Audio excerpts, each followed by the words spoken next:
Also, what's really helpful in the realm of understanding how thoughts affect us is something called explanatory style.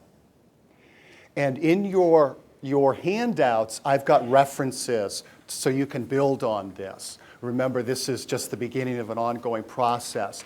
And the concept of explanatory style was made famous by Dr. Martin Seligman. And I'll give you an example of this right now.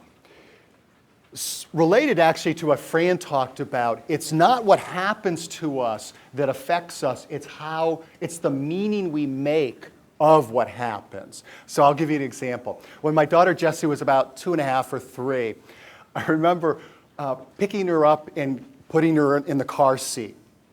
And just as I'm about to do that, this boy glides by on a skateboard. And being like an incredibly extroverted little kid, she goes, "Hi, do you want to play with me?" And he, of course, like totally ignores her and skates on by.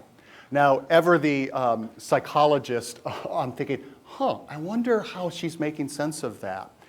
And it's great. Jessie looks at me and she goes, "Oh, Daddy, look, the boy is shy. He doesn't talk." And I'm thinking, when she gets to dating age, I hope she has that same attitude.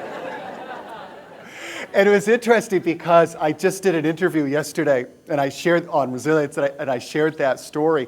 And this lady called in and said, "I just had a similar experience." I just want to share it with you because it's short and it's really cool.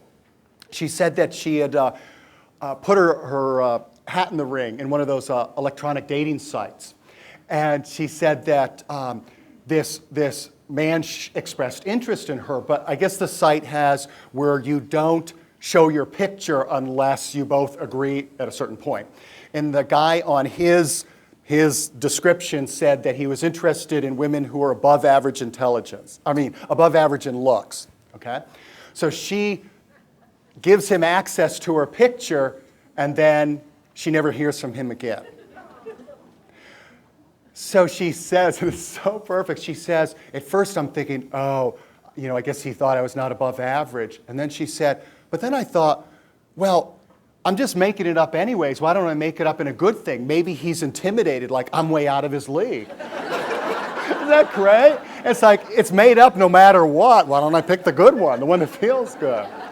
So it's not what happens to us, it's how we explain it to ourselves. And I really encourage you to explore Dr. Martin Seligman's work because he has some really groundbreaking research on the difference in explanatory style between people who get depressed, people who are pessimistic, people who are optimistic.